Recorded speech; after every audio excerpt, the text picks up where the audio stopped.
The meeting is over at home plate. The Reds have taken the field, and here are your starting lineups. For Atlanta, Ron Gant leads it off and plays third. Lonnie Smith's in left field batting second. Gerald Perry, the first baseman, hits third. And here's our combination. Dale Murphy in right field batting fourth, and Jody Davis, the catcher, hitting fifth. A couple of RBI guys. Mark Lemke at second base bats sixth. Jeff Blauser playing short again, batting seventh. Tommy Gregg gets a call in center field. This is his first shot at center.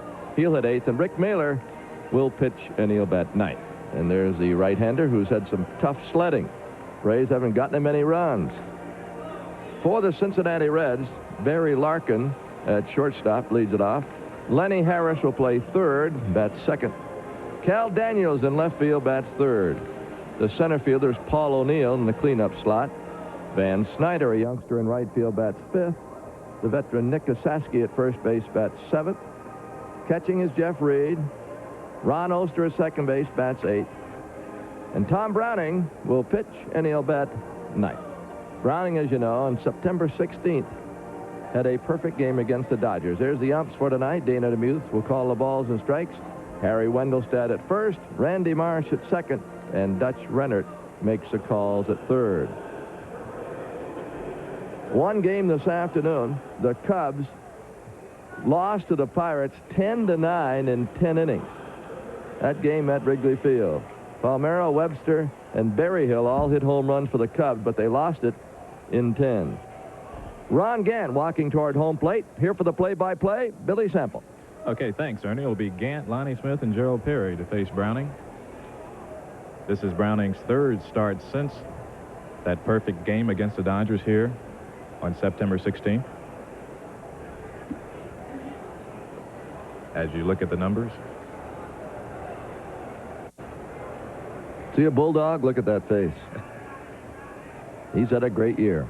He'll come inside. First pitch. Inside part of the plate for a strike. Gant at 257, 18 homers, 59 runs batted in.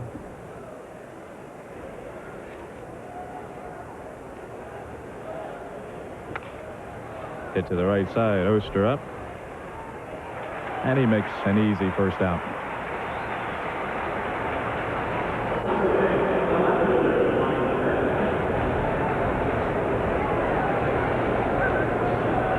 Possibly because he's a sinker ball pitcher.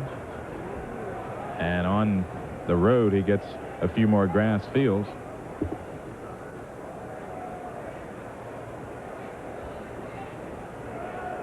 But as Ernie said, he's a bulldog. He doesn't mess around. That's why he's given up as many home runs as he has, as Lonnie Smith fouls the first pitch off to the right.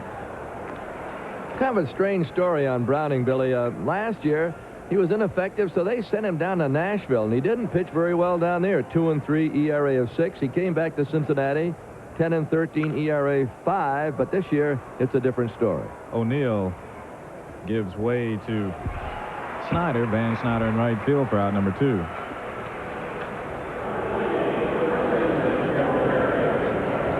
But between Browning and Mailer, we could have a hour and 57-minute game. They don't waste any time. And they've both been effective against their respective teams. They have, Mailer's got a good lifetime against Cincinnati, and Browning also a good lifetime against Atlanta. Gerald Perry takes a strike. Gerald had 299, 7 homers, and 73 runs batted in.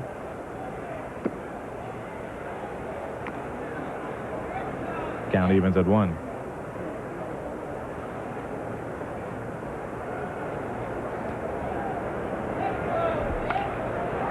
Gerald fouls that pitch on the left side. 1 ball, 2 strikes to count. Gerald hitting only .268 against left-handers, and he'll see a steady, and has seen a steady diet of them, as you see Murphy in the on-deck circle. Just missed the outside corner. Count evens at 2.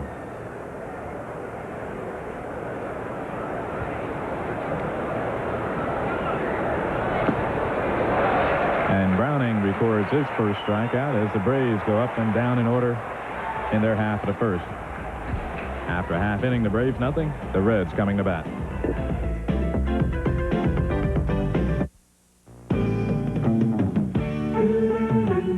All you need to know about great selection and low prices is here, inside the newest circular from True Value Hardware Store. The Fall Shopper Circular offers the Nathan Vogt glass shelf and wall anchor, just $13.88. This stylish quick-set Bel Air entry lock set is only $9.88. Seal cracks with True Bond silicone caulk and sealant, just $2.22. And 110 cordite tall kitchen drawstring bags are only $7.88 at participating True Value Hardware stores and home centers.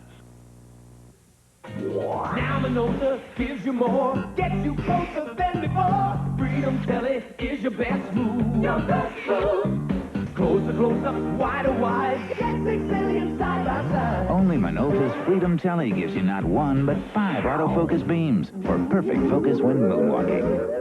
Freedom Telly is your best move. Your best move.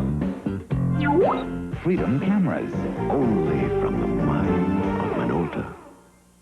Do you know how fast you were going? Did you, know this license has expired? Now, when you want twice the Pepto, you've got it. New maximum strength Pepto-Bismol. When I'm fighting dandruff, I want all the help I can get. So now I'm using new extra strength Denorex with 39% more dandruff medicine. For my dandruff and itch, there's 39% more medicine in new extra strength Denorex. For great-looking hair, I can't get too much of a good thing. As you look at the Braves defensively, Smith, Gregg, and Murphy in the outfield, Gant, Blauser, Lemke, and Perry. On the infield, Mailer and Davis, the battery.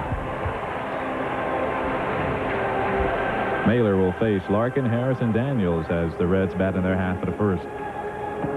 Well, Billy, the big news here in Cincinnati tonight is they had a press conference, and Pete Rose has agreed to terms on a 2-year extension of his contract. So Rose back through 90, and as I understand it, he said in the press conference, I did not take a cut. There was talk about managing for less. He's in the neighborhood, I think, of $500,000 or $600,000 a year, and he was asked that question. He said, I didn't take a cut, so he's going to be the manager here for Cincinnati at least 2 more years. The count evens at 1. The Reds will finish second for the 4th consecutive year under Pete Rose. It's not exactly chopped liver. They just never played well the second half. I mean, the first half. They play well in the second half. Mailer fields the 2-hopper over to Perry for out number 1. Larkin trying to extend his career high 18-game hitting streak to 19 as Lenny Harris steps to the plate.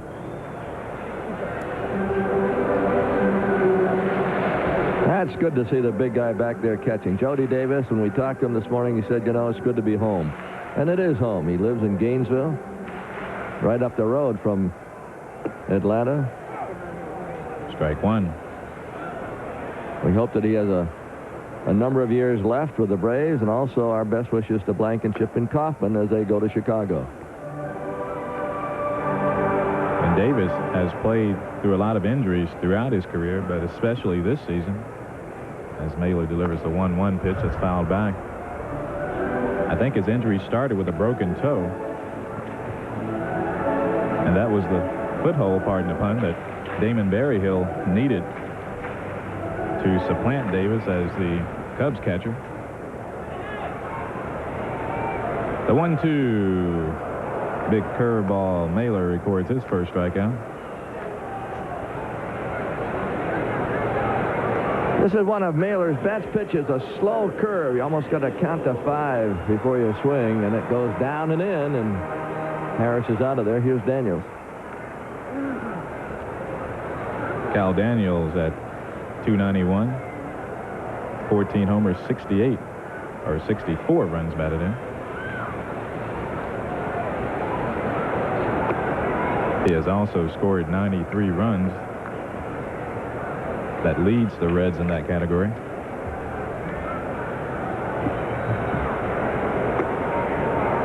Just missed outside. 2-0 the count.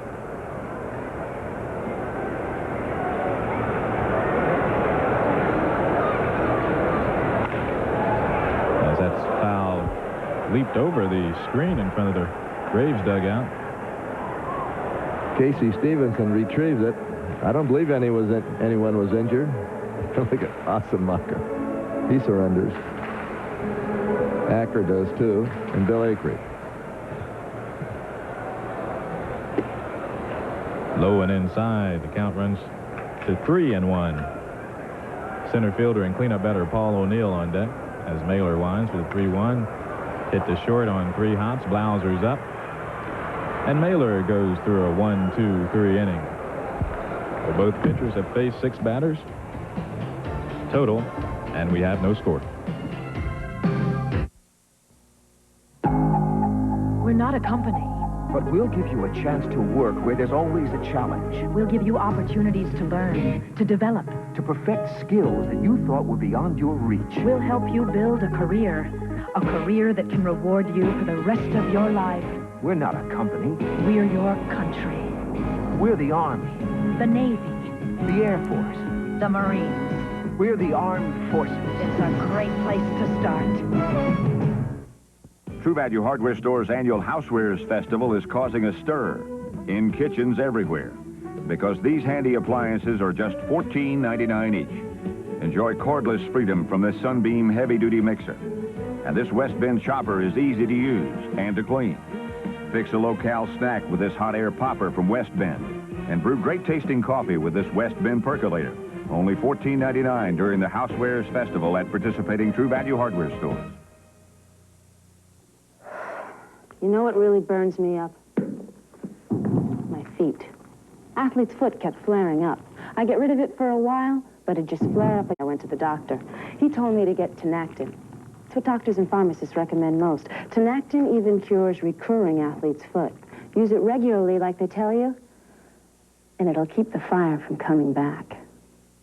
Fast-acting Tinactin puts athlete's foot out for good. Atlanta Braves baseball is brought to you in part by Budweiser. Beechwood aged for that clean, crisp taste. This Bud's for you. And Dale Murphy takes a fastball high for ball 1. Murphy at 227, 24 homers. And 77 runs batted in. It'll be Murphy, Davis, and Lemke. As Browning misses again. 3-0 the count. We're scoreless. Braves batting in the second. Ernie Johnson and Billy Sample along with you. The final 3 games of the 1988 season.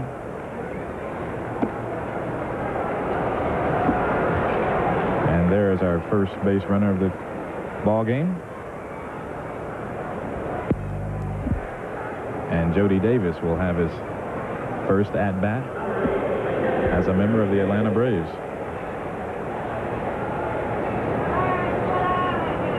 One of the things that Jody will do with Murphy walking as often as he does, Jody will hit with a lot of people on base, and Perry hitting in front of Murphy should even increase the base runners. Lined in the left center field. O'Neill comes on, and Paul puts it away for out number 1.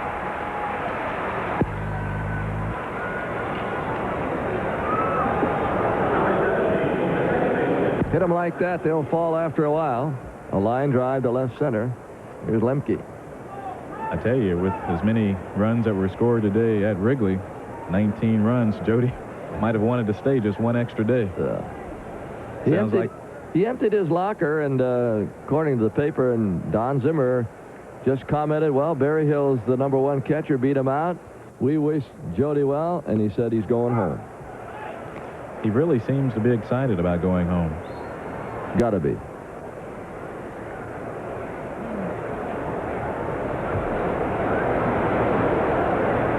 It means that, really, he can maintain that home. He can commute just about from Gainesville.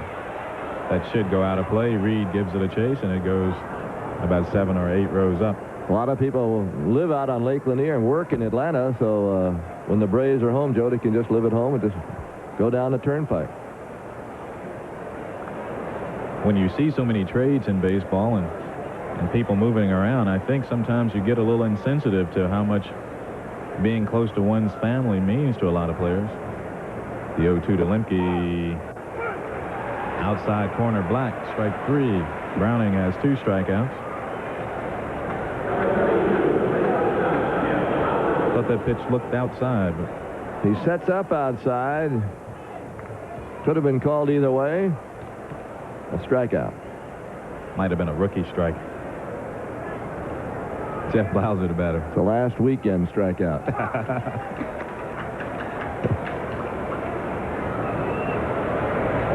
See the numbers on Jeff. Interesting to see what the Braves will do with Blauser. Supposedly he's being coveted by other organizations. I think the biggest name that pops up is Montreal. Of course, the winter meetings are going to be in Atlanta, so maybe that'll be the focal point of some off-season trades and trade talks. Murphy's picked off. Esaski, Coaster.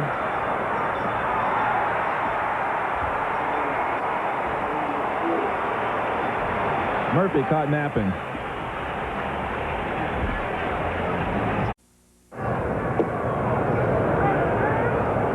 (2-0) to Paul O'Neill. We told you that these two pitchers, Browning and Mailer, will work quickly, and they work quickly even during the commercial breaks. O'Neill chops one to second. Lemke takes the high third hop, fires over to Gerald Perry for out number 1.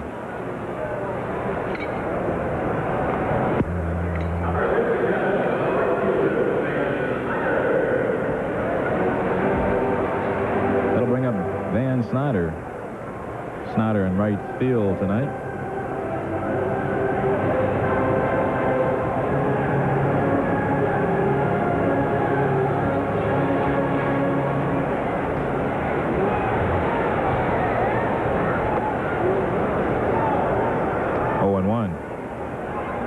Snyder has 4 hits and 21 at-bats.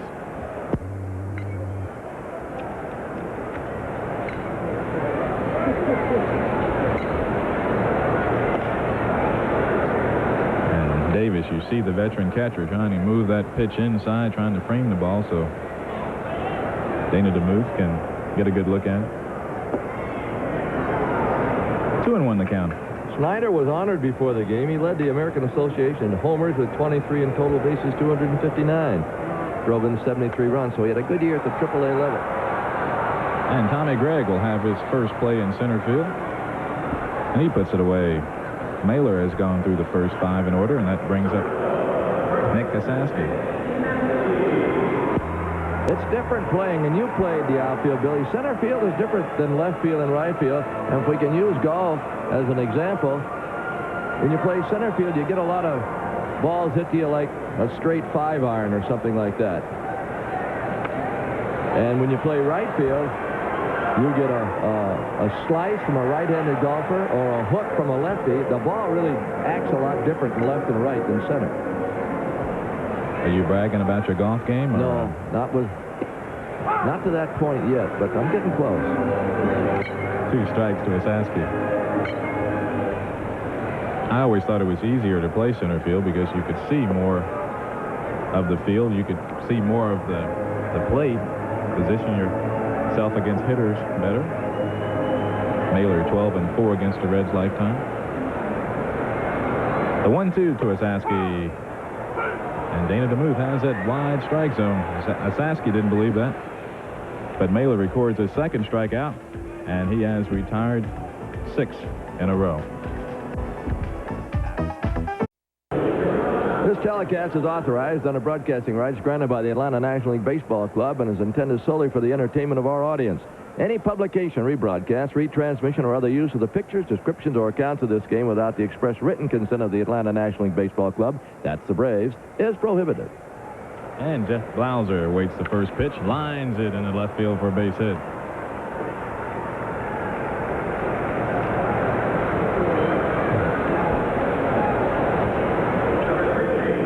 So the Braves have their second base runner, the first via the base hit. And that brings up center fielder Tommy Gregg. Gregg had a good game yesterday. He had a couple of base hits, knocked in a run. One of the hits a double. And getting a start in center field, you got the feeling it was just a matter of time as you see Blauser with his lead straddling the cutoff part of the turf in the dirt. Gregg takes a fastball strike. Bobby Cox and his wife Pam and many others here from the Braves front office. About 15 from the front office came up for the weekend. We hope that they enjoy their weekend with the Braves and the Reds. Good baseball town. Drill to center, but O'Neill is under. For out number 1. I just like the way Greg swings the bat. Billy swings down at the ball. He's going to hit a lot of line drives and ground ball base hits. He doesn't try to hit the ball out of the ballpark. Just got a nice swing. He doesn't pull off the ball. No. Has a quick, late stroke, which means that he shouldn't strike out a lot, as Rick Mailer's in the batter's box. And Browning wanted to see what Mailer was going to do, but Rick had already committed himself to bunting.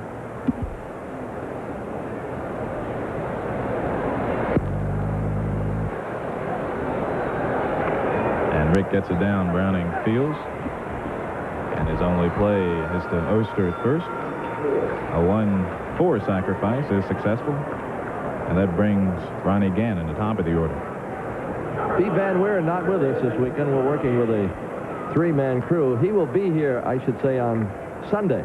It'll be Braves radio only tomorrow. Pete's doing the Florida LSU football game tomorrow from Gainesville. That should be a good one. Yeah. Yes, it's going to be. LSU plays some tough clubs. Even their non-conference schedule is tough. Again, ground to second his first time, as Browning backs him off the plate. Our football game tomorrow will be at 12:30 right here on the Superstation. Alabama at Kentucky with Bob Neal and Tim Foley. That should be a good ball game. Kentucky at home is a different ball club. They seem to play a lot better there. Line in the right center. Snyder fighting the lights momentarily. Puts it away for out number 3. The Braves in their half of the third. No runs, 1 hit, 1 left. After 2.5, we're scoreless. Just give me honest work at honest pay, honest sweat from honest play, and when I'm through, that's when I'll say, I want my clean as real as ivory. Gotta be 99.44. I want my clean as real as ivory. Nothing less, nothing more. If you're looking for the real clean you can only get from a pure soap, you want Ivory. It's gotta be pure, that's for sure. I want my clean as real as ivory. Even when all of Company B heads for the phone, it's no problem for Gail Godfrey. Delta Airlines, Gail Godfrey. Y'all fly to Lubbock, Texas? Yes, that is confirmed. I got some friends who want to talk to you now. Just hold on a second. Thank you. Cincinnati, Ohio. New York City. Monroe, Louisiana. Albuquerque, New Mexico. San Jose, California. Portland, Oregon. Butte, Montana. You're all set. Thank you for calling, Delta. Bye-bye. Hi, Gail. Did you get many calls this afternoon? 1. Delta, we love to fly, and it shows. Right now in Seoul, Korea, the world's greatest athletes are rewriting Olympic history. Even though I have won the gold medal, but I'm going to continue to strive for excellence. You can't slow down because people are going to continue to come after you. I'm looking towards my next biggest competition in the heptathlon would be 1990 in the Goodwill Games. In the summer of 1990, these same champions will come together in Seattle for the 1990 Goodwill Games. Seattle 90, the competition continues. He rose from the playing field to unite the world's best. They called him King of the Olympics, a Superstation premiere. 8:05 Eastern, Monday and Tuesday night. The second pitch to Jeff Reed is in there for a strike. The first pitch was low and inside. Count evens at 1. We're scoreless. Reds was in the bottom third of their order to face Rick Mailer. Curveball evidently missed inside. 2-1 the count. In the big game in Major League Baseball tonight, Boston at Cleveland. Cleveland has scored twice, still batting bottom half of the first. Red Sox failed to score. Line out of left field line. It'll go for extra bases. Lonnie deep in the corner. Reed has a late slide and has the Reds' first base hit.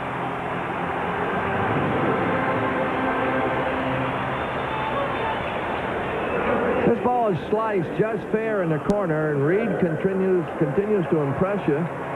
He's played well against Atlanta this year. They got him from Montreal. Smith Played the ball well, but had no chance to cut him down. That was that golf slice you were talking about. There's that slice. Center fielder, though, kind of takes charge, doesn't he? He really covers as much ground as he wants to. A lot of times he chases the left fielder or right fielder off on a fly ball. Ron Oster trying to get him over, and does. Mailer, nice fielding play over to Perry for out number 1 as Reed moves over to third base.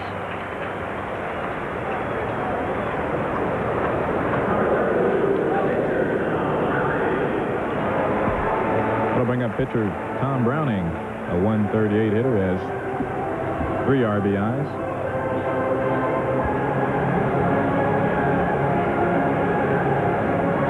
11 hits and 80 at-bats computes to that 138 average. As Davis went out to talk with Mailer. They might talk about a chance of a squeeze play here. Well, one thing is a given is that Jody Davis is a take-charge type of catcher.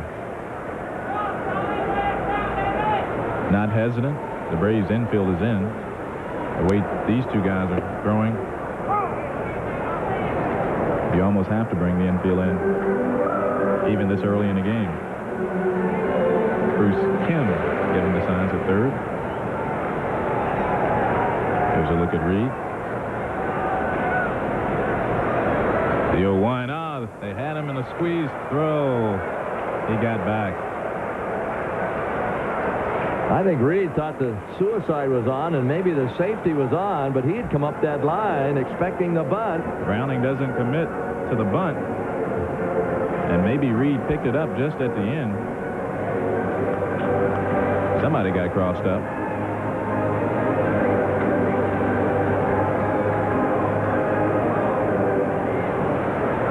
Mailer sets for the 1-1. Hit up the middle, base hit. Reed scores the game's first run.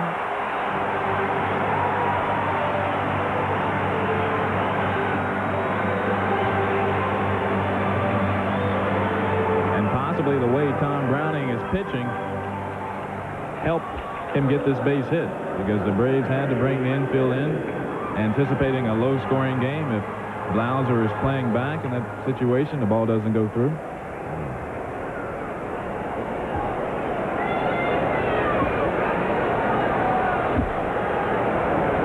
Barry Larkin with an 18-game hitting streak, the batter.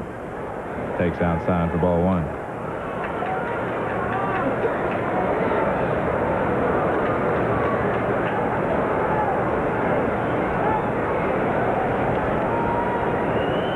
That .294 average is 6th in the National League. 2-0 the count.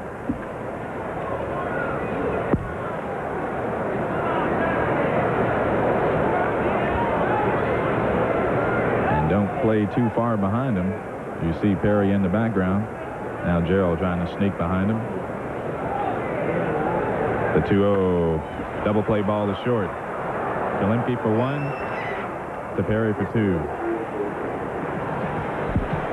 So any more damage to Raced on the double play, but the Reds jump out on top 1 run, 2 hits, and they lead 1-0.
Jump on your boogie board, grab a stick of juicy fruit. The taste is gonna move ya.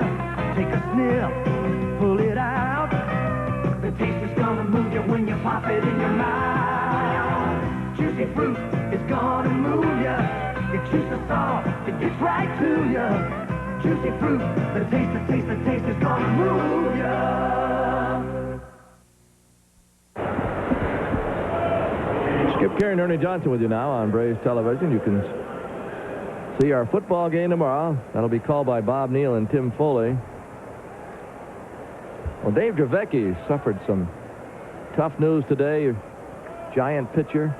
Had arm problems. Hasn't pitched much this year.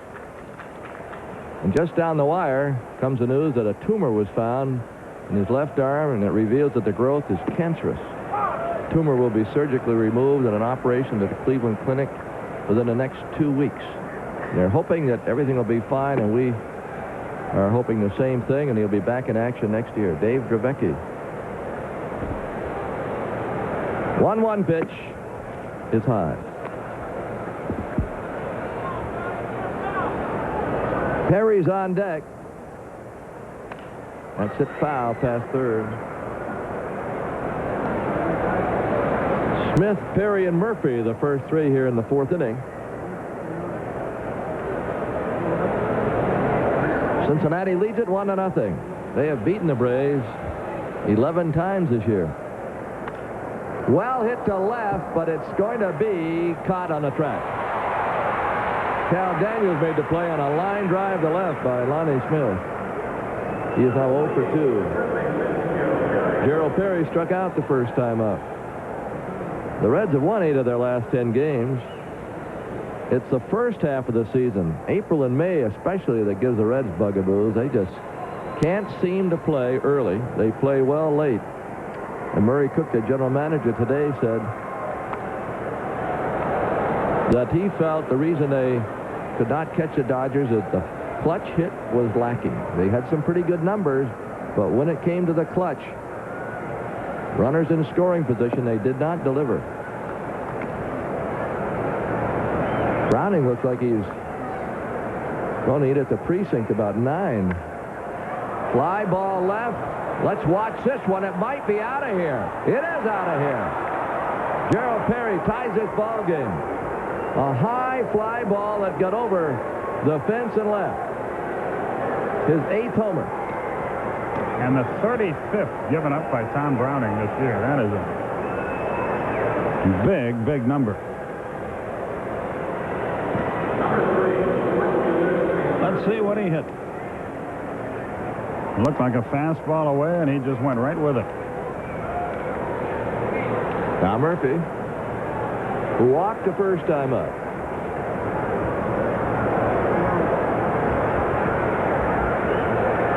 He'll be followed by Davis, and the pitch is high.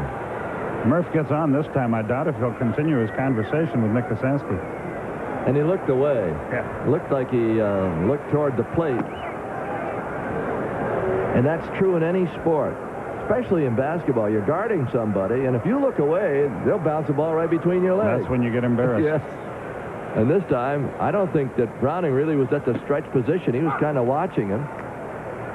And when he looked away, he threw the ball over, and Murphy was dead.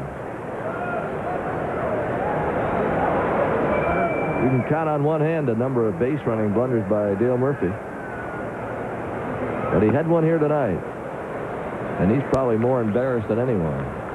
Tell you what, Ernie, the Mike Tyson story, if you sent a novel about what's going on with him to a publisher, they would reject it as being not believable. Yeah. There's a new installment today. High pop foul on a play. The New York Daily News says that Mike Tyson's wife and mother-in-law are engaged in a diabolical plot to control his $42 million fortune. Jose Torres, the ex-chairman of the New York State Athletic Commission, told the paper Tyson has been brainwashed and manipulated by Gibbons and his mother-in-law, Ruth Roper. Low and away, ball 4. Murphy walks for the second time. Torres disputed reports that Tyson is manic depressive. Tyson's manager said on ABC that Tyson's future as a boxer depends on whether he continues to take lithium to control what family members describe as a manic depressive state. And Caton, the manager, does not believe Tyson suffers from that illness. Amazing. Is a high chopper to third. Could be a problem, and it is. Harris tried to short hop it and couldn't. He might get a base hit on that. A very difficult play. Well, I bet Jody Davis is doubly glad he's a Brave now. That may be the first infield hit he's had in his life.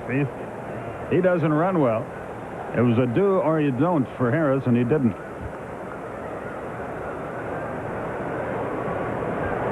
Now Lemke. Switch hitter.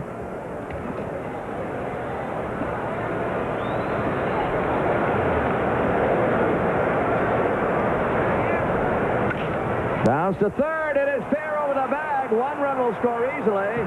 Davis to third base and Lemke to second. Murphy touches home. Mark Lemke just bounced one over the bag. It was one of those ground balls that probably hit foul after it crossed the bag. And we'll look at it again. Braves getting some breaks here in this inning. Lemke hit a breaking ball hard. And the Braves with a chance for a very big inning. Blauser had a base hit first time up. It's now 2-1.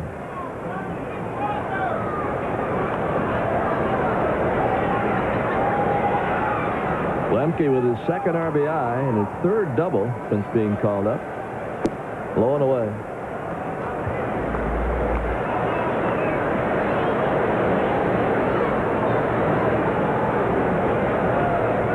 Mike Tyson said that she can have every penny I have if she wants to leave. That was in the paper today. There's a high chopper third. Throw to first is in time, but scoring is Davis.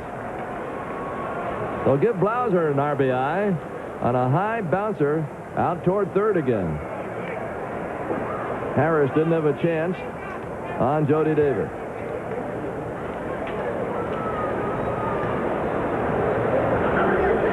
That's where AstroTurf helped the Braves. Those hops take a little longer. Seventh batter in the inning, Tommy Gregg. Hit the ball hard first time up, but right at the center fielder.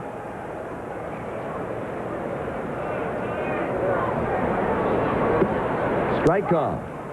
You see that Cleveland got 3 in the first against Roger Clemens? Mm-hmm. The magic number for the Red Sox is 1. They got their big gun Clemens going, and if they win, they fly the flag at Fenway. Milwaukee is trying to keep pace. They're in second place.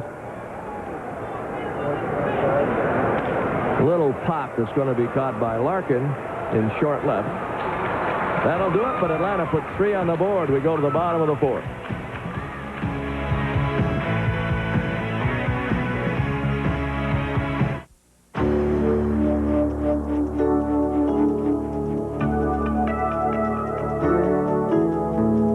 The Clydesdales, the symbol of Budweiser quality, of Beechwood aging, the choicest natural ingredients, and a genuine commitment to freshness and taste.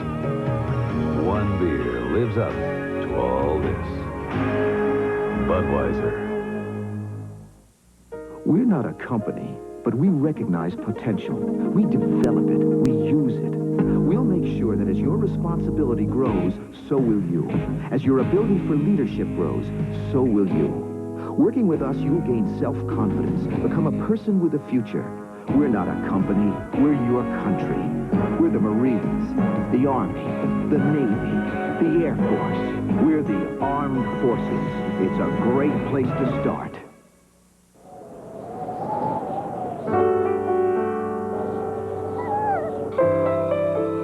Come on, Tyler. Hurry up, boy.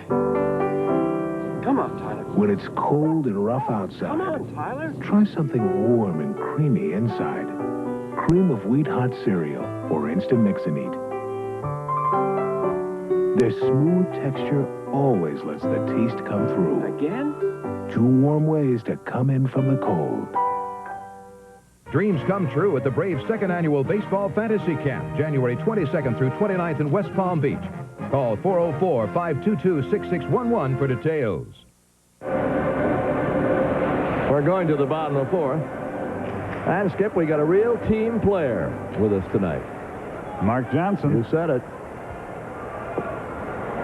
Our technical director tonight is our own Mark Johnson, who's supposed to be in Lexington to do the football game, but we had an illness here.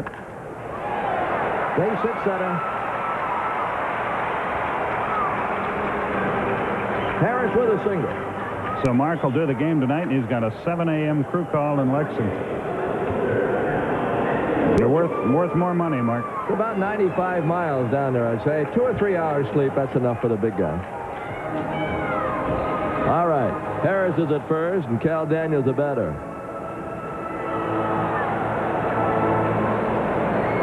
Daniels grounded a short first time up.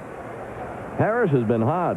Came into the game batting .464 in his last 9 games.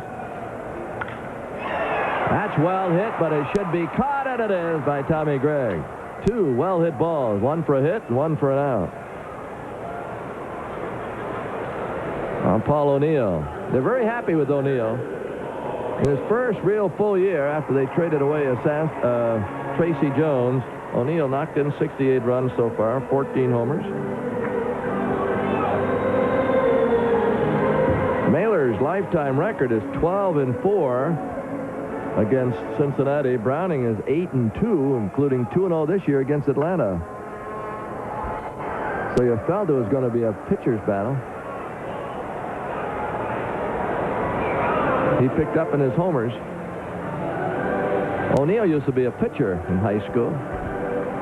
Pitched against us last year in one of those give-up games, yeah.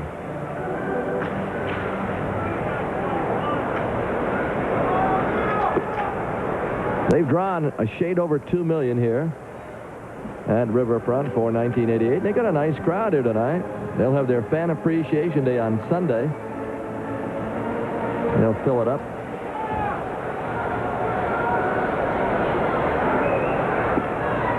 Inside corner.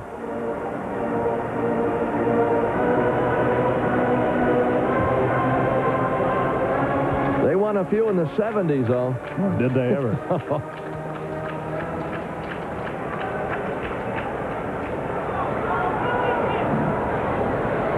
Runner going.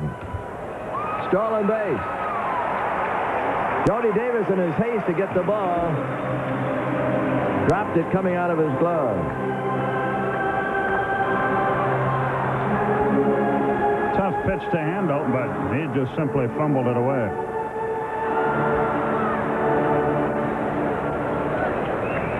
One ball, 2 strikes, 1 out. Daniels,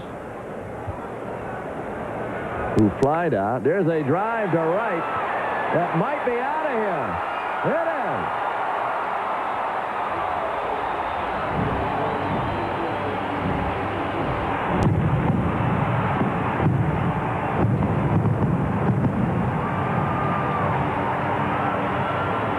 O'Neill ties it.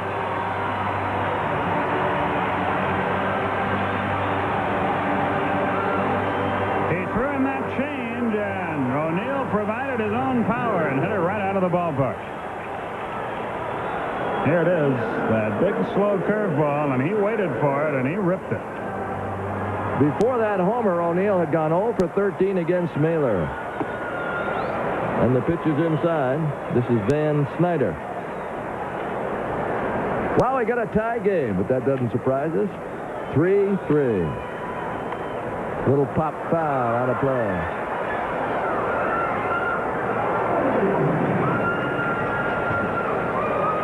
Larkin and Daniels, as I mentioned before the home run, and Eric Davis, and that group, they're fast. The Reds have stolen 206 bases this year.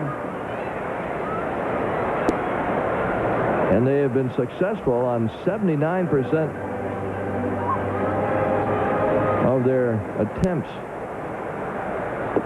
That is low. Davis getting the night off. That is Eric. Perry takes it himself. Vincent Ball's well hit off Mailer in this inning. That was a sharp grounder. 2 outs. Jack Osaski, whose name pops up all the time in trade rumors. Struck out the first time up. In fact, he was almost dealt to the Braves last year.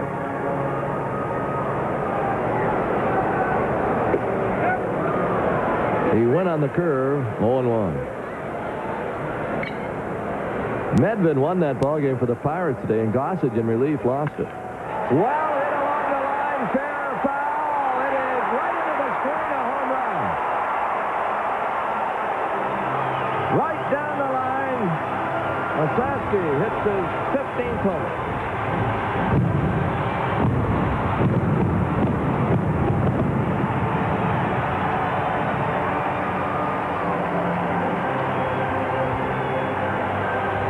Boy, belt high just hung right out over the plate, and he ripped it.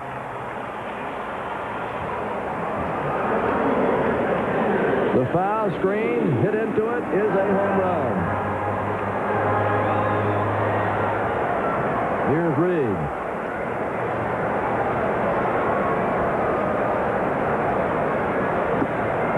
Pitch is high. Osaski has batted against the Braves 32 times this year and has hit 6 home runs. That is amazing. Most of them in Atlanta. Reed at a double. First time up. Mailer has been touched up in this inning. 2 homers, a single, a hard hit ball by Daniels. Osaski's from Marietta. 1 ball, 1 strike. And I see that foul screen. I believe a fellow that you would never expect to hit the first home run at Riverfront. Tommy Helms hit into that screen, the first homer. There's a fly ball to center. Gregg, with his speed, comes on. He moves pretty well. You got it to play center field. Been a long 4. Braves trail by 1.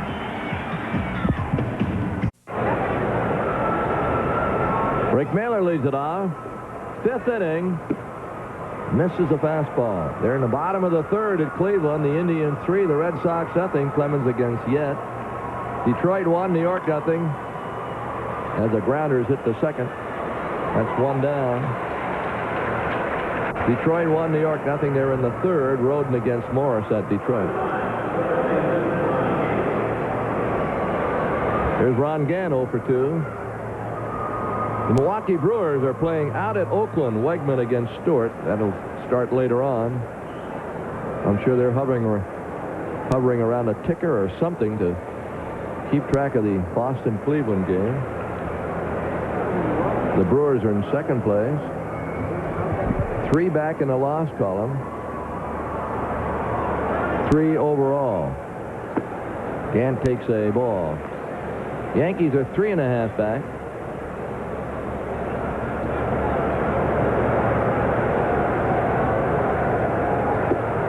Strike off. Philadelphia 1, Montreal 1. They're in the bottom of the 4th. Madrid against Perez. James a home run, Philadelphia. Pasquale on his last outing pitched a no-hitter against the Phillies in a rain-shortened 5-inning game. New York 2, St. Louis nothing, bottom of the 3rd. Terry against Cone. Fouled away.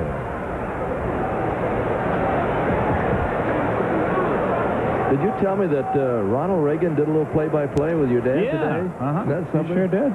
Over in Wrigley Field.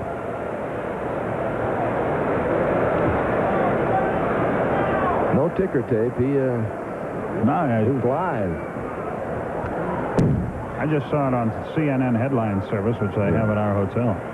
Incidentally, if Ted Turner's watching, make sure somebody sends you a copy of the Cincinnati Post today. There's a big article about Turner Network Television, which premieres Monday night with Gone with the Wind. It's a nice article. There's a swing and a miss on a high breaking ball for the strikeout. Of course, Cincinnati is Ted's hometown. This is where he was born.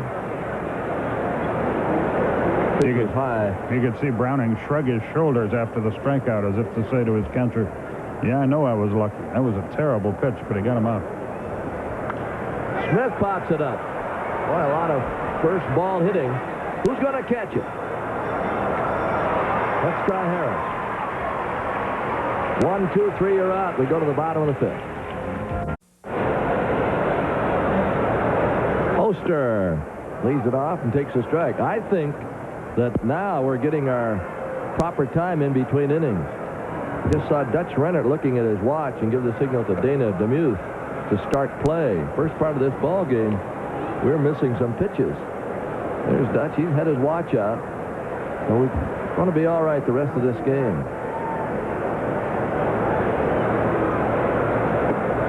Inside.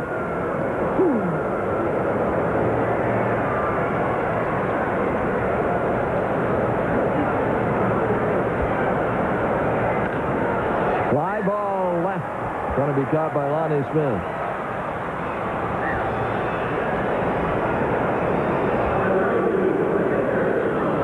One down.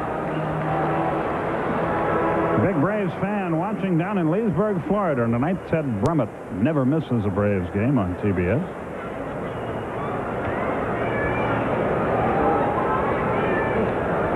Browning, the batter, bounces the ball high toward Lemke. Just in time. 2 away.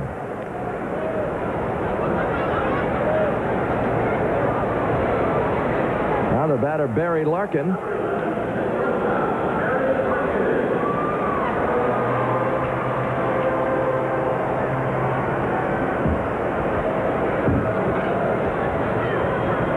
Larkin will take his time.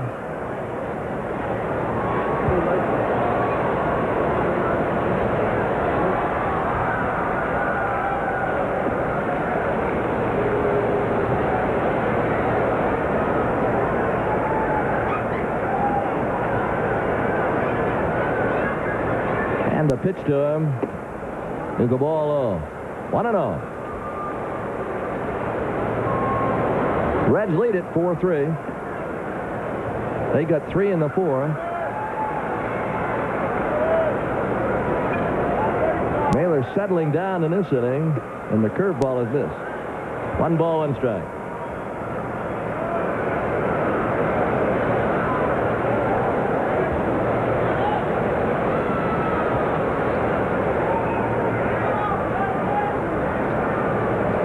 And the 1-1 pitch. Swung on missed on a sidearm curve. 1-2. What football teams have you taken in your bets with Colima this week, so I'll know to go the other way? How about LSU? You took LSU? It's a coin toss. And UCLA gave the points. Big dollar bet. Pitch outside. 2 balls, 2 strikes.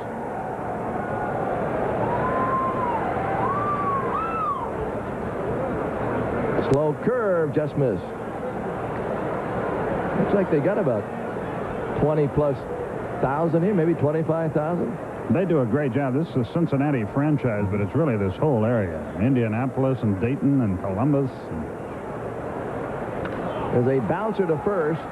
Perry to his pitcher, just in time. We played 5, it's 4-3.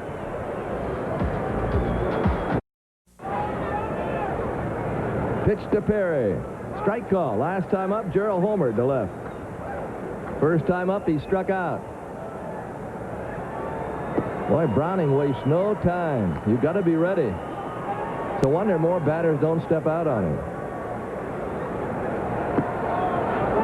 1-2. Jimmy Riley's here from Panama. Got grandparents in Dothan, Alabama watching. I got a good friend at the stadium.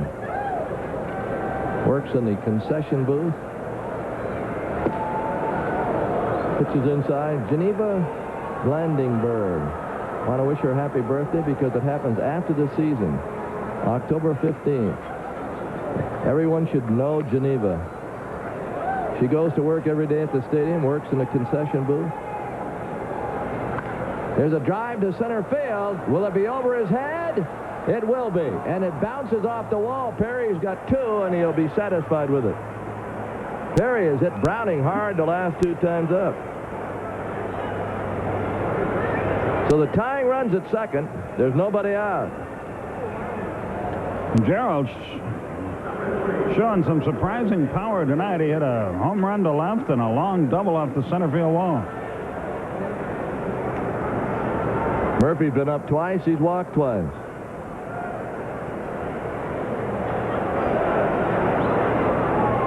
Murph needs one more homer to tie Hank Aaron for home runs hit by an Atlanta Brave. It would be 335.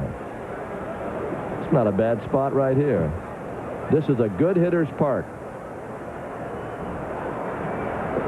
Down low. I mentioned Geneva Blandingberg. She goes to work at the stadium about 5 o'clock every day, works in the concession stand, goes home around midnight. She'll be 81 years old on her next birthday, a grand gal. And she watches all her games when we're on the road. Pitches low. 2-0. For some reason, Browning against Murphy has just been all over the place. With 2 straight walks, and he's behind now 2-0. And Murphy will be looking for his pitch. Low again, 3-0. We got a big group from Xavier University here tonight as Reed goes out to talk to Browning. All Pete Rose said about his contract extension was that he did not take a pay cut.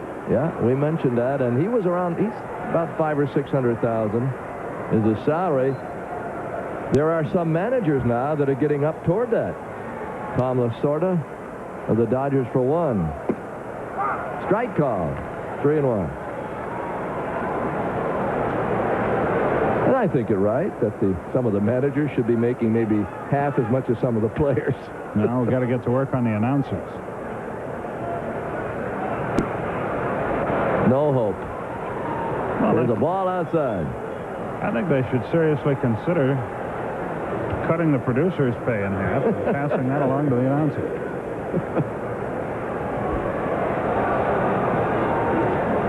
Half of nothing is nothing. I hear that came up from the truck. And that's probably a true statement. You get what you pay for. Can't get blood out of a turnip. That came up from the truck. We have a two-way conversation here in between pitches. There's a bunt by Davis, but it's foul. He was not sacrificing, really. He was running up on the ball, dropped it down, tried to beat it out.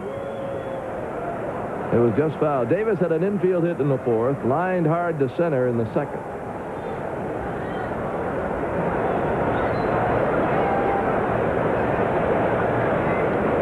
No balls and 1 strike.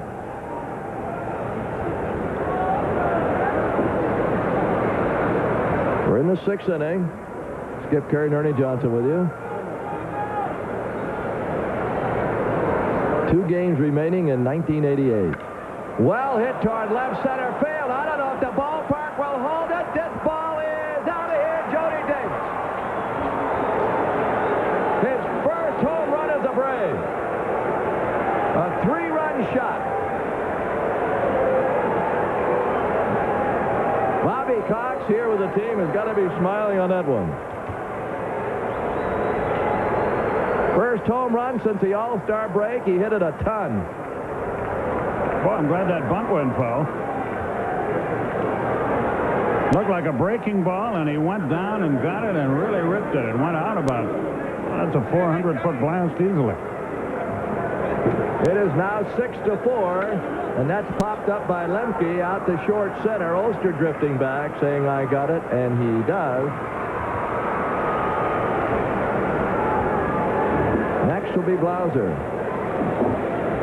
A double by Perry, a walk to Murphy, and a 3-run homer by Jody Davis. His 7th of the year. He had a half dozen with the Cubs.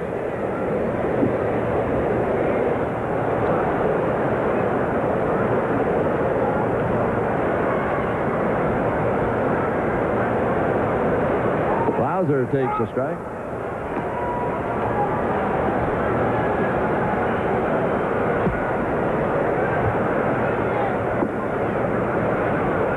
A little bit high. The Braves, 6 runs on 6 hits. They've had the long ball working, 2 homers. Fouled away.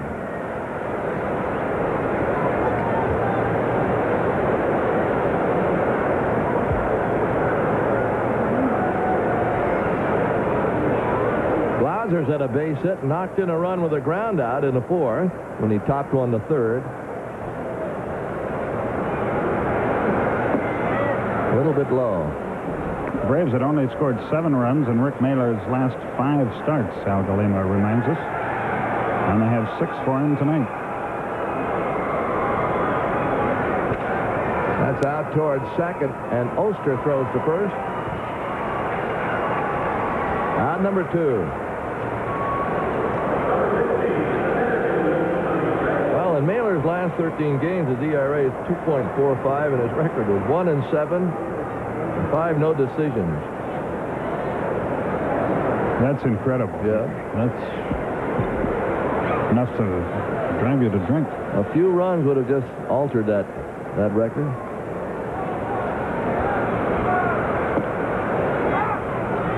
They had an appointment here in Cincinnati. Stephen Schott, the cousin of Marge Schott, is now the executive vice president of the Cincinnati Reds. He'll work in the business end, the release end. There's Marge. Signing autographs or keeping a scorecard? Or selling automobiles. Autographs. Oh.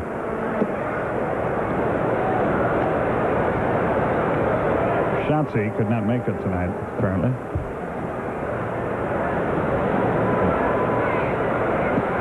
The curveball got Tommy Gregg, so a 1-2-3 to end it, but the first 3 batters scored. We go to the bottom of the 6th.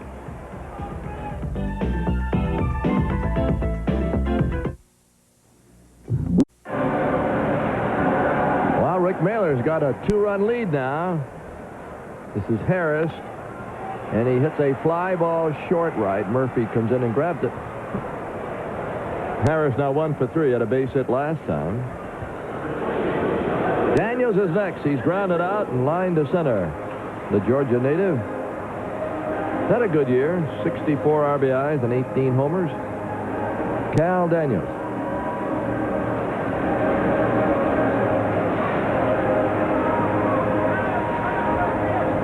We talked about the Reds playing better in the second half. They were 43-28 since the All-Star break. That's the best record in the West. But unfortunately for the Reds, they count in April and May, too, and that's when they struggled. It's been their story for 4 straight years.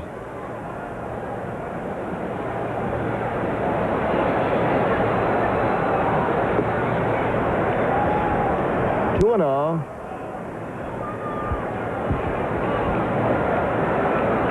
There's what we're talking about.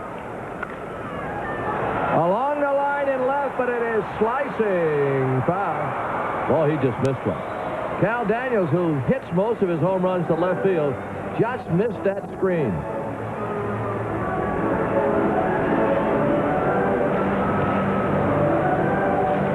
O'Neill is on deck.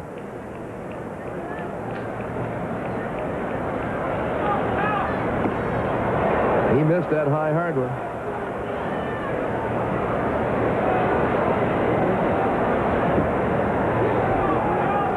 Two and two.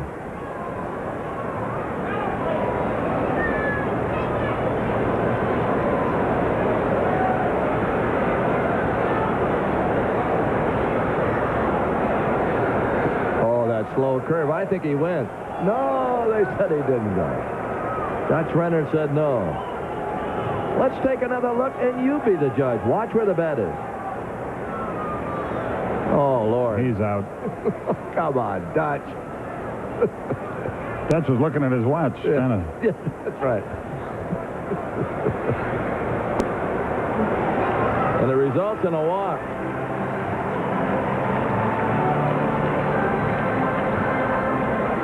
The first walk by Rick Mailer.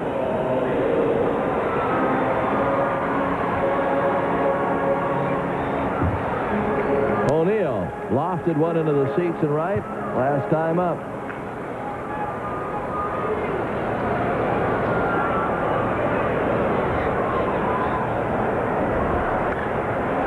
into the air in left center. Lonnie Smith has a look at it, makes a catch. 2 away.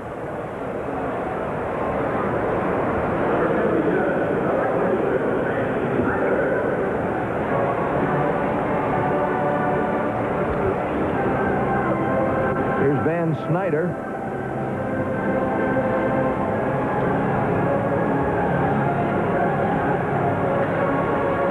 Tomorrow we'll be on Braves Radio only. Skip and I'll bring you the game. We'll be on WSB-FM and 100 stations in the Southeast. And then we close out 1988 on Sunday. So make sure you have your Braves radio plugged in tomorrow. Yes. Airtime will be 1:55 for the leadoff man.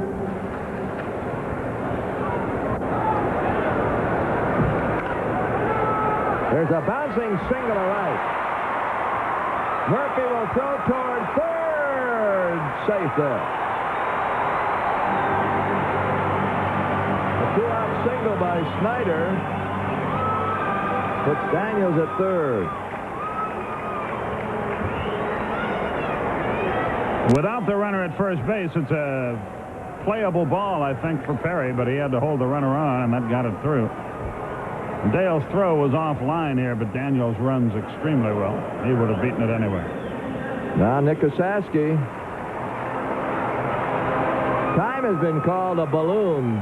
Came out of the stands and is down in front of the 3:30 marker in the left field corner. Braves radios are available any place where a radio is sold. They come in a variety of brand names. Yes. And tomorrow, Herman Jimenez pitches against Norm Charlton.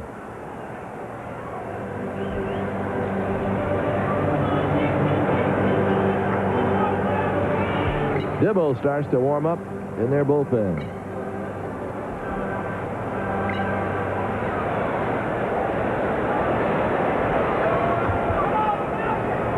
Osaski struck out and homered.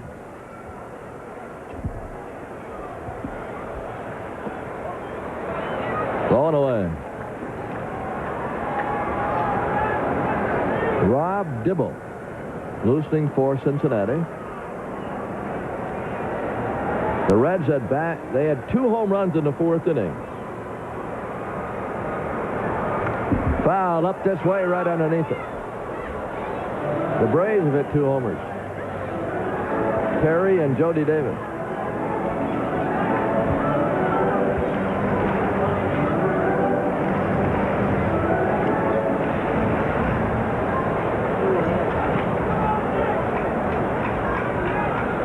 The 1-1 pitch is in the dirt. Nice play by Jody Davis. 2-1. Palmeiro hit a home run today for the Cubs. So did Berryhill. Their young catcher, he has 7. Webster hit his 6th for the Cubs. Mailer trying to make him go fishing. They're in the bottom of the 4th at Cleveland now. It's 3-0 Indians over the Red Sox.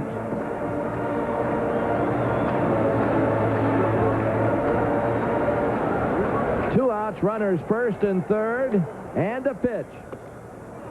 Missed the fastball as Jose Alvarez runs down to the Braves bullpen. There's Jose as Davis gave the signal that the runner at first is going to move now. 3 balls, 2 strikes, 2 outs. That's Snyder. Daniels will hold at third to see what happens. And there's a base hit up the middle. They're going to have runners on the corner. So tonight, Rick Mailer has been given 6 runs by his teammates, and he's having a tough time. Neither pitcher can stand prosperity in this game. A fastball, he got it too fat. Tried to kick at it and knock us down with his foot, but was unsuccessful. Now Jeff Reed, who's doubled and flied to center, as Bruce Del Canton goes out to talk to his pitcher. They now have 7 hits. The Braves have 6. Been an errorless game.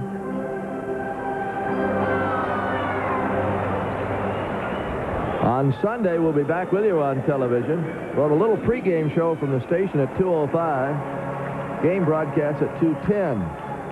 That'll be our final telecast of Braves baseball for 1988.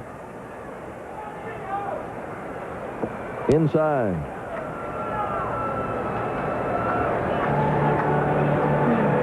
Mailer's struggling here. Still has a 1-run lead. And the 1-0. Hit toward right field, but Murphy's going to catch it for out number 3. But the Reds pick up 1, leave 2. We go to the 7th, 6-5 Atlanta.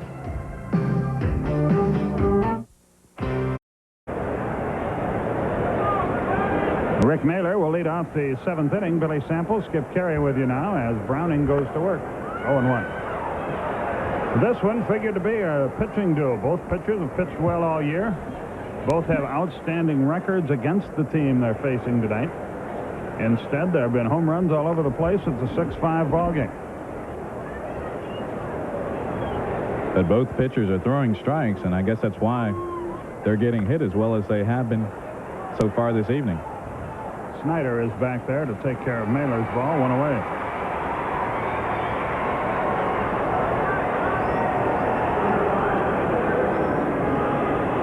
Ronnie Gant is 0 for 3.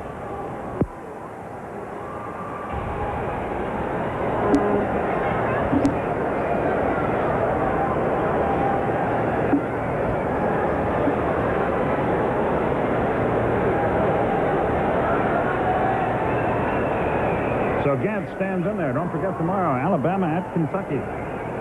Bob Neal, Tim Foley will have it for you. 12:30 Eastern. Fouled away. 0-1.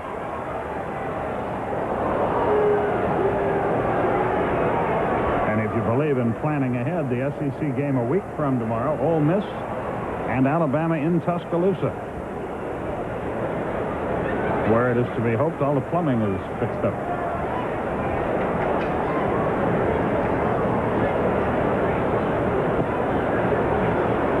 Oh, and 2, the count on Gant.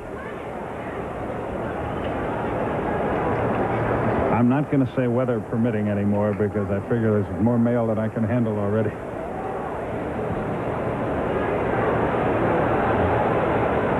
We've talked about the weather enough this year. There's no doubt about that. 1 and 2, the count. 6-5 Atlanta. Browning has really had it all come together for him this year. That ball is well hit. Deep left center field. Back goes O'Neill at the wall.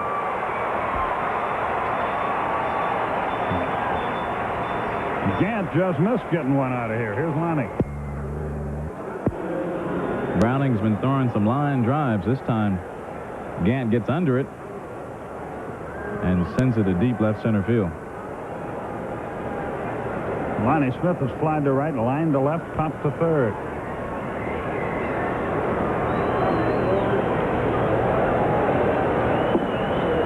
Breaking ball inside. 1 ball, no strikes.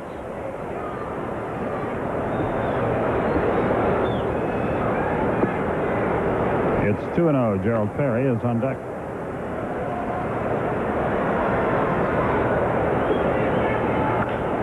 High drive, center field. Back goes O'Neill again, but he's got plenty of room this time. Just shy of the track, and the inning is over. Breaking ball inside to Ron Oster starts the bottom of the 7th. Browning is on deck, and the bullpen is now quiet. Pitch is fouled back.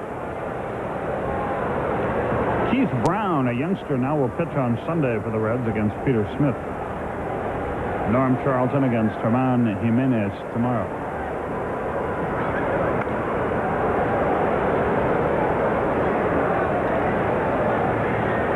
One and 2, the count to Oster.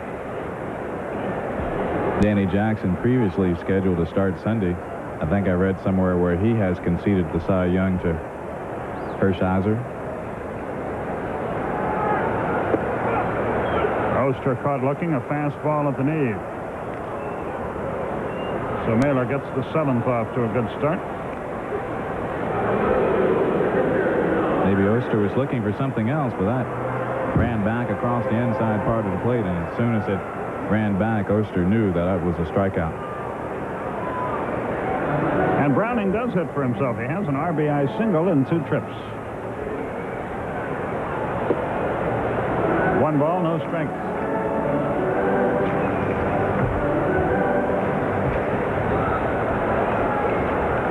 Good bunt.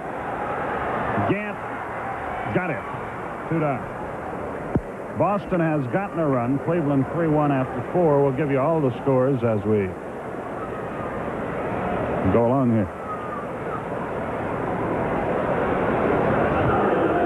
But that's the big one. If Boston can come back and win that game, then none of the scores mean anything for the rest of the year, really.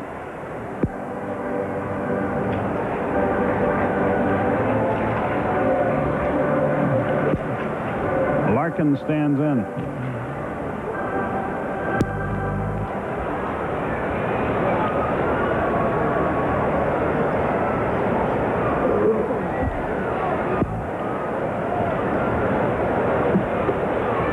Strike. Both pitchers have pitched strange games. They've had innings where they've been in complete command, and the next inning they get their brains knocked out.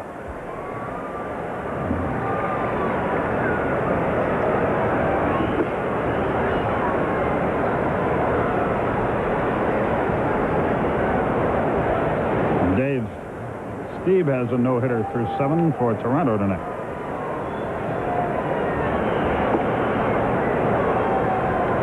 Two balls and a strike.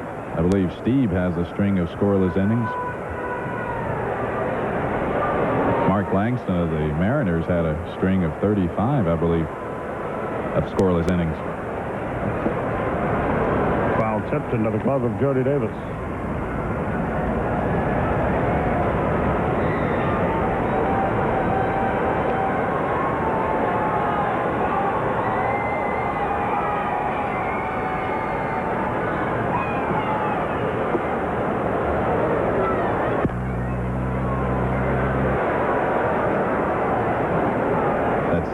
Curveball has been effective against Larkin, the one that Mailer has featured.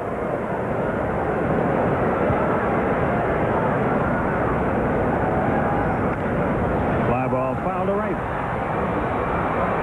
Still 3-2.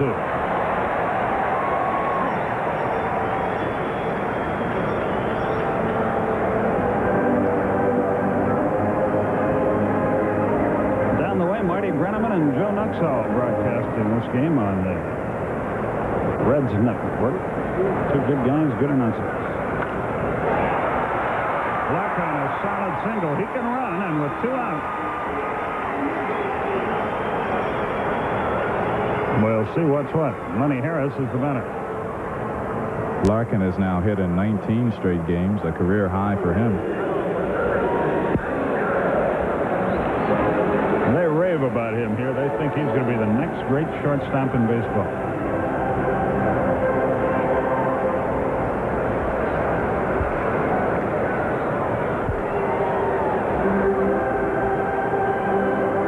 Drawn over 2 million people, and they've done it without a mascot. I think they have a little more baseball tradition, maybe. I think so. It's a little easier to do it without a mascot that way. Although Shotzi could be considered a mascot, I guess.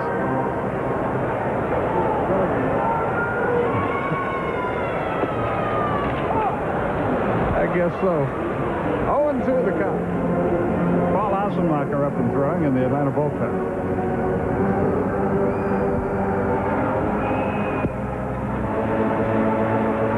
If the people just knew what we didn't say. They know what we didn't say. The 0-2 pitch goes instead to first. Cal Daniels is on deck, but there are 2 out in the inning.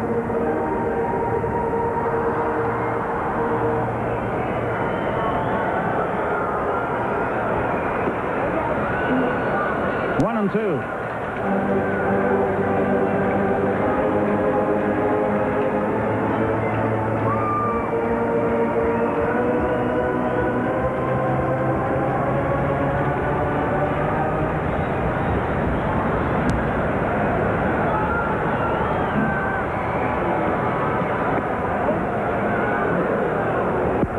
didn't miss by much. 2 balls, 2 strikes. In fact, Davis and Mailer both wanted it. Larkin edges away. Got him with that big, slow curveball. Harris out on strikes for the 2nd time tonight. Strikeout number 4 for Mailer, and he gets through the 7th. 1 hit, no runs, no errors, 1 left. We go to the 8th inning with a run. That was in the 5th. Cleveland batting in the bottom half. Detroit 2-0 over the Yankees. They can make them go bye-bye. And they got Morris on the mound. The other big game over there is Milwaukee at Oakland later on. Gerald Perry is standing in. We'll give you the National League as we go along. Ossenmacher has just now finished and is coming in from the bullpen. It could be the Rick Mailers. The night is concluded.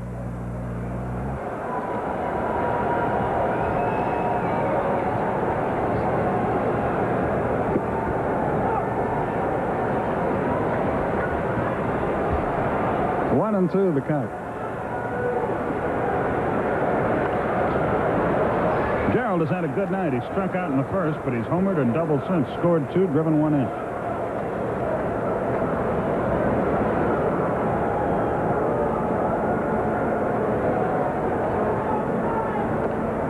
A little chop, foul past first. Our technical director tonight, Mark Johnson, doing double duty, and we appreciate it greatly. Grover Cleveland Huckabee III is our engineer in charge. Stephanie Bradley in charge of audio. Mike Ross, video. Homer Aycock, our utility man. Josh Marks, our high home cameraman. John McCabe running tape. Glenn Diamond, our producer. Rick Rayford, our director. Sharply hit. Larkin guns him down. 1 out in the 8th. Our associate director is Teresa Bush. Al Galima, Fern Hoppenstand are running graphics. Here's Murph. He's walked thrice.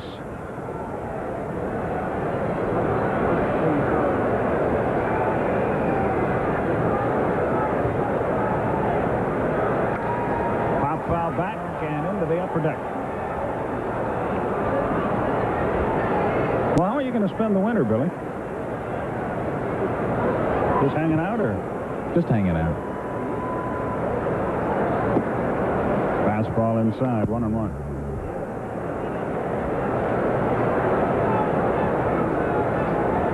For about the first week. Till she takes the broom and says, go get a jabber. I'm gonna. Jody Davis waits on deck. He's had an impressive debut. There's a drive, deep right field. Back goes Snyder. He's got room. You can see him reaching back, trying to make contact with the wall. He wasn't quite sure where he was. He's really not that familiar with this ballpark. But he hauled in the long drive, 2 down. And here's Jody. He's lined to center, singled and scored, and socked a 3-run homer. Well, with another power guy behind Murphy, and you have Thomas behind him, you wonder if Dale will see better pitches. So much has been made about who is hitting behind Dale and who is hitting in front of him. A ball and a strike.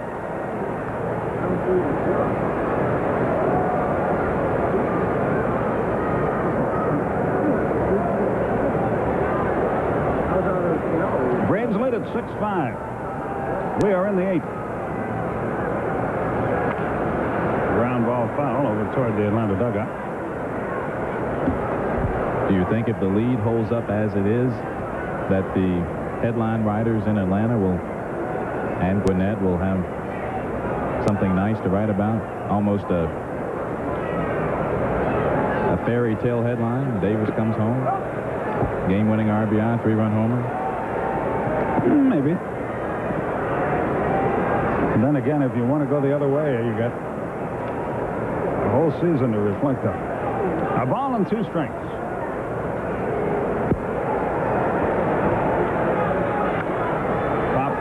back again. Still 1-2.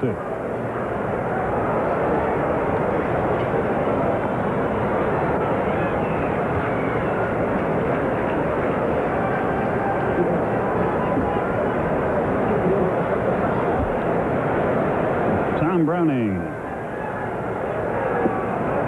They're slow with a curveball. 2 balls, 2 strikes. 6-6-0 for Atlanta. 5-8-0 for the Reds. No TV tomorrow. 2:05 Sunday. High fly ball left field. Daniels is on the track. He just missed another one, and the inning is over. No hits, no runs, no errors, and nobody left. Braves baseball is brought to you in part by Budweiser. Beechwood Age for that clean, crisp taste. This Bud's for you. The heart of the order is up there for Cincinnati in the bottom of the 8th.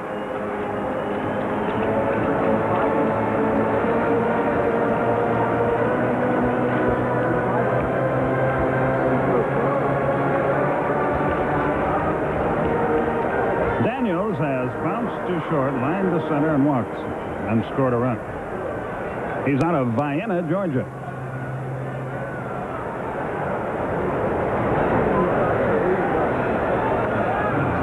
A foul over the Atlanta dugout, not a play. Billy Sample, Skip Carey with you.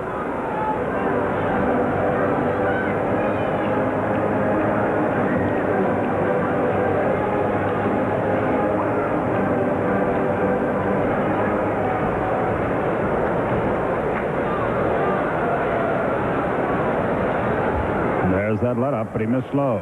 A ball and a strike. Norm Charlton and Herman Jimenez tomorrow.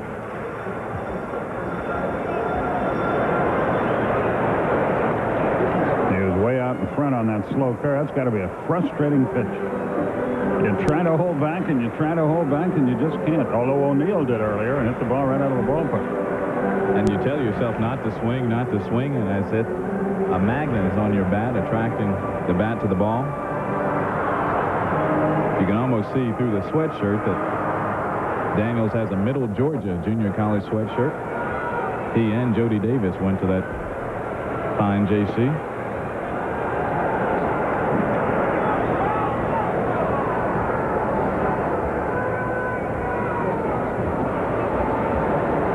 Steve's no-hitter is through 8 innings now. High shot. That's trouble. That's through.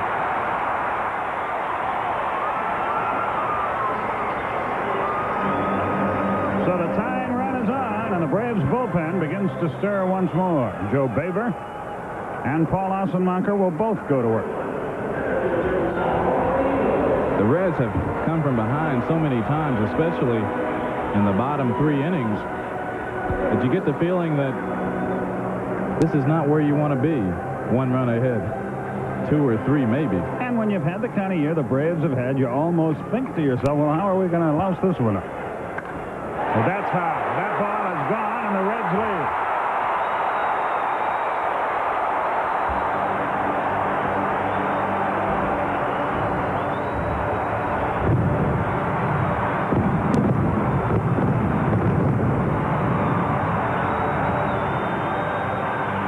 O'Neill's second homer of the night. And it's 7-6.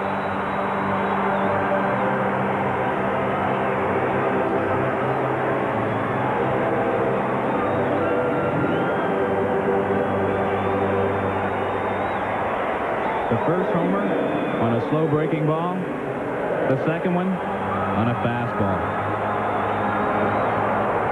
And here's Van Snyder. He's capable of hitting one out, but he fouls it off his foot. It's 0-1. 5 home runs in this game. Good home run hitting park. And John Franco up in the Reds pen. Swell. He's one of the best in the business. There's Franco. And there's the slow curve. It's 0-2 in the ninth. The Braves will send the lower end. Lemke, Blauser, and Gregg, at least those are the hitters, do.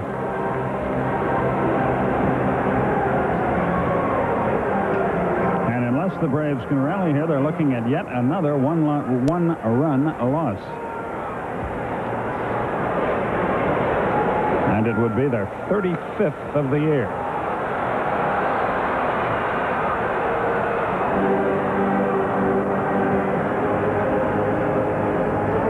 It's 0-2.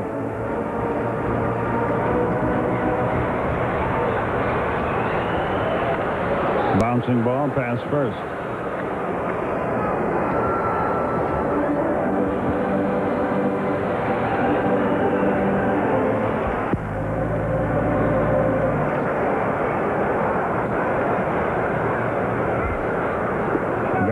Slow curveball. They'll have to throw him out, and Davis does. In fact, made it a little exciting.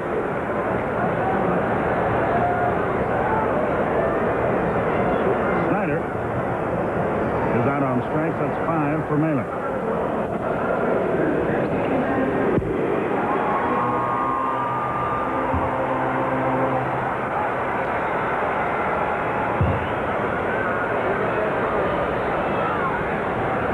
The pitch. Curve strike.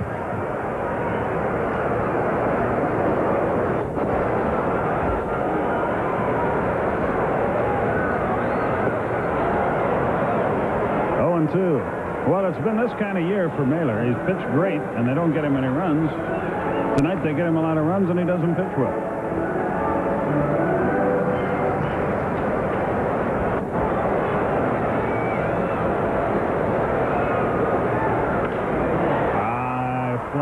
Short right, Murphy there. 2 up.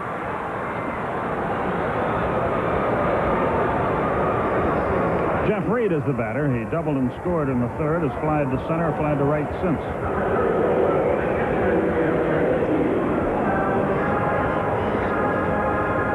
Kevin Blankenship, by the way, is going to pitch for the Cubs against the Pirates tomorrow.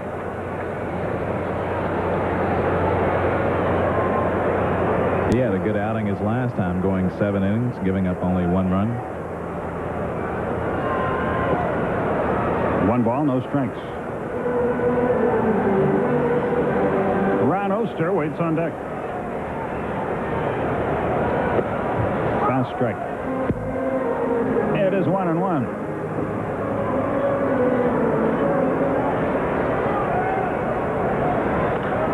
Ground ball to second. Lemke is there. And the inning is over, but not before some damage was done. A 2-run homer by Paul O'Neill, his second 2-run shot of the night, has given the Reds a 1-run lead as we move to the 9th. But if you've only failed in 2 save opportunities, I guess you can do whatever you want to. Well, the no-hitter is over. The pitch. Fast strike. Jim Traber single to right with 2 out in the 9th. To spoil Steve's no-hit bid. That's twice that has happened. To him. And we saw it happen to Mike Scott earlier this year. The last time for Steve against Cleveland, a bad hop single. That's 2 outs in the 9th. Well, that didn't take long. 1 out.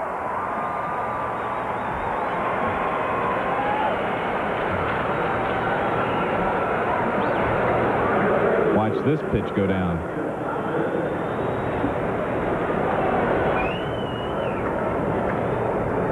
Here's Jeff Blauser.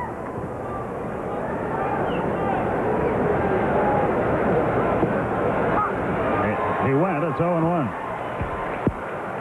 And Mr. Franco appears intent on taking care of business. Ozzie Virgil is going to pinch it next for Atlanta. Ground ball deep short. Can he throw him out? No. So the tying run is aboard.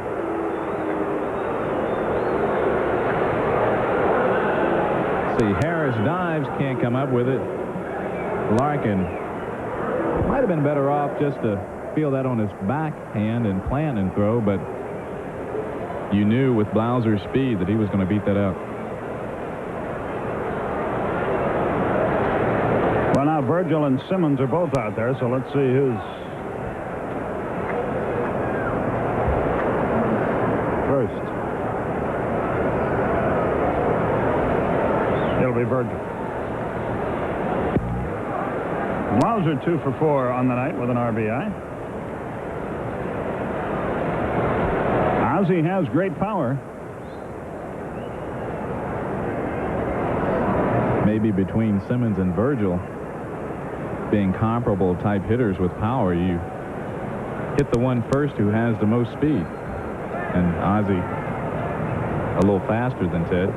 When you're talking about Ozzie, you can't say that about many folks, because like most catchers, he doesn't run well.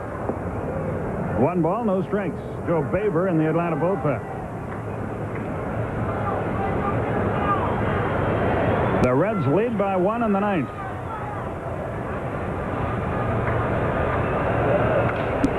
Looped into right field. That ball might drop. It does for a hit. And runners are at first and second.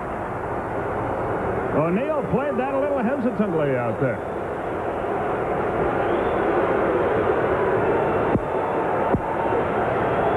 Well, you don't want to take chances on turf.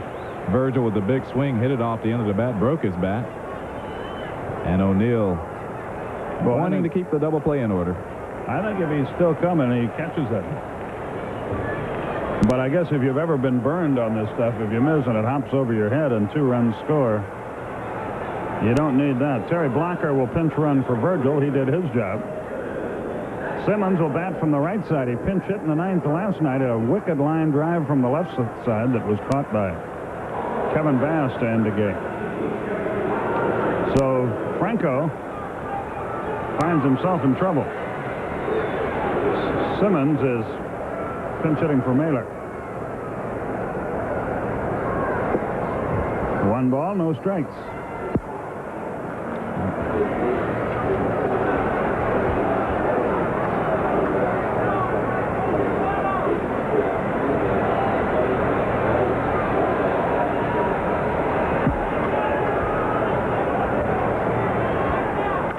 Hot shot. They go to second. Out there, back to the pitcher. Wild throw, and the game will be tied. They might have had him at first base. But Larkin threw the ball into the dugout. Franco had no chance, and the game is tied. And Mailer is off the hook.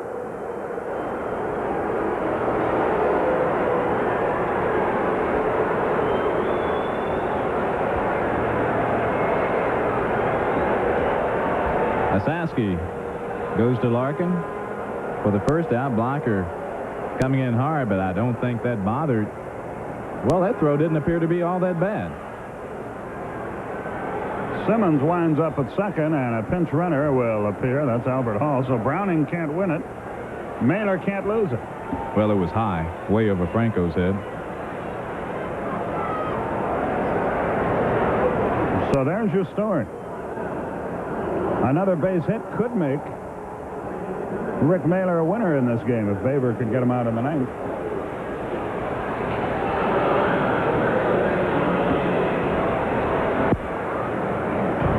Well, Franco fails for only the 3rd time in a save opportunity. It would have been a bang-bang play at first base, but even if Simmons had beat the ramp, the run would not have scored. Almost threw it to the backstop. 1 ball, no strikes.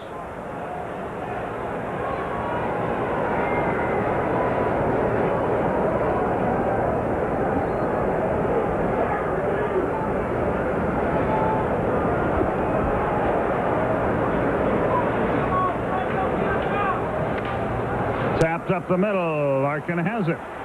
Close. Got him. Hitting over. And Hall was coming to the plate. If he had beat that at first base, Albert might have scored. The Braves tie it up.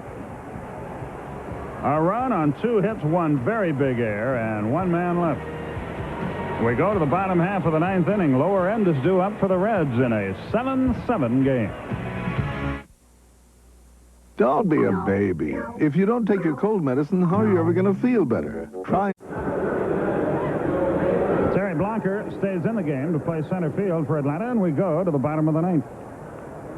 And Jody Davis to the mound to talk it over with Joe Baber.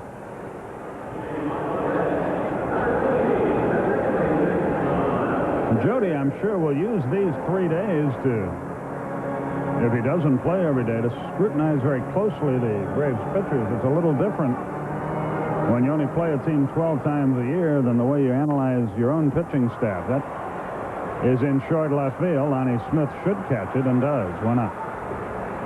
So Oster is retired, and Herm Winningham, batting in the 9th spot, comes on.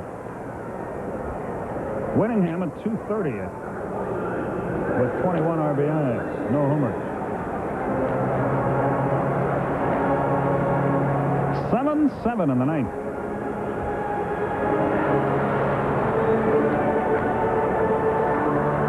And you might have seen there Russ Nixon telling the infielders to watch out for the bunt.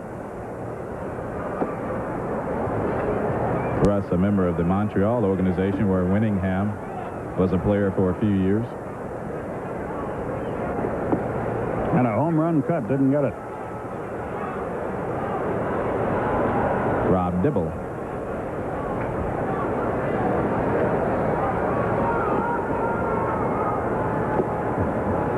Low and inside to Winningham. A ball, 2 strikes.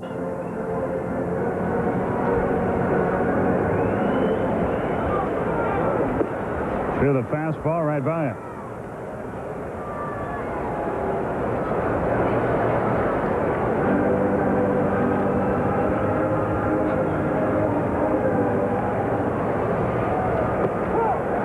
Sayonara. That was not a real impressive time at bat for Mr. Winningham. Outside corner.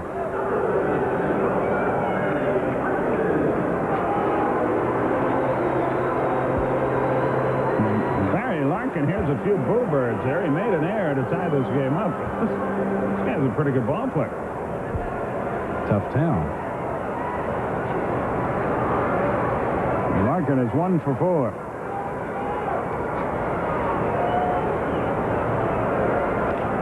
That should end the inning. Blauser has it. And he beat the rap. He just simply outran that ball. Blauser took an extra step getting ready to unload, and that cost him. Let's see where Jeff takes that extra clutch right there. You saw it. And that's all Larkin needed.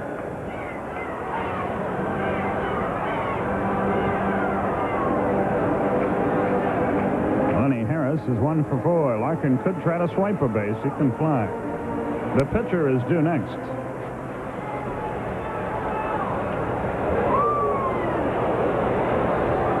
And Eric Davis has grabbed a bat and moved on deck. So he would pinch it for Franco if Harris delivers it. The outfield plays Harris just about straight away. Blocker perhaps a step to the right field side of second base. There's a look at your outfield alignment.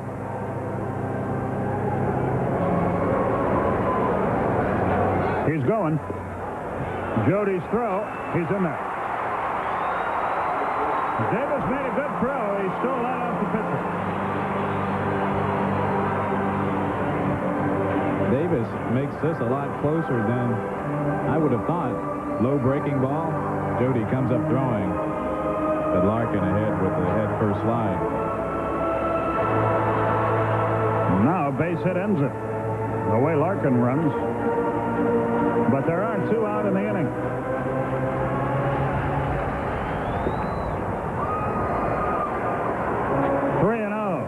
Now Harris takes a look at his third base coach.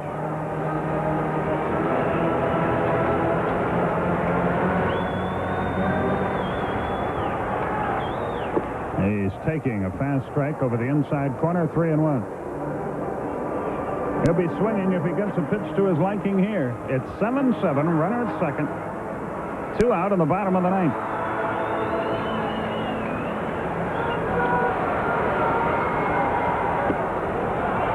Strike 2 is called. Harris not so sure about that one. Let's see. What do you think? Close enough. Might have caught the corner before it tailed away into the glove. The payoff. Fastball hit to short.